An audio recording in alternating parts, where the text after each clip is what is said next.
రాజధాని అమరావతి నిర్మాణం శరవేగంగా జరుగుతున్న నేపథ్యంలో రాజధాని కోసం ఇప్పుడు తాజాగా మరో 4 గ్రామాలని ఎంపిక చేశారు. రాజధానిలో భాగంగా ఆ 4 గ్రామాలను అందులో కలపడమే కాదు, అక్కడ భూసేకరణకు కూడా చేపట్టాలి అని చెప్పి ప్రభుత్వం నిర్ణయం తీసుకుంది. అమరావతిలో స్పోర్ట్స్ సిటీ నిర్మాణం కోసం వేగంగా అడుగులు పడుతున్నాయి.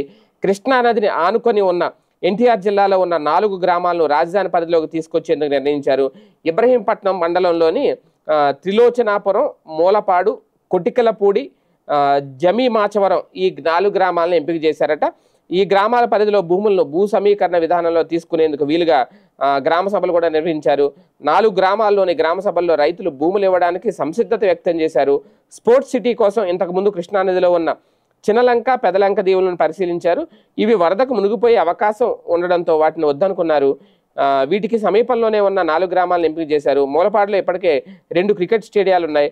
ఈ ప్రాంతం స్పోర్ట్స్ సిటీకి అనువుగా ఉంటుందని భావిస్తున్నారు. మూలపాడు నుంచి అమరావతికి గ్రౌండ్ ఎంట్రన్స్ వే ఏర్పాటు చేయాలని, గ్రాండ్ ఎంట్రన్స్ వే ఏర్పాటు చేయాలని, కృష్ణానది మీదుగా ఐకానిక్ బ్రిడ్జ్ నిర్మించాలని ప్రతిపాదనలు ఉన్న నేపథ్యంలో ఈ 4 గ్రామాలను ఎంచుకున్నట్లు సమాచారం.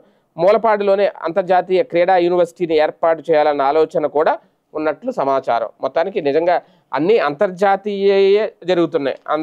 స్పోర్ట్స్ సిటీలు, అంతర్జాతీయ క్రీడా యూనివర్సిటీ, అంతర్జాతీయ క్రికెట్ స్టేడియము, మొత్తం అన్ని అంతర్జాతీయంగానే చేస్తున్నారు. కాకపోతే అవి ఎంత త్వరగా పూర్తవుద్దనే చూడాలి.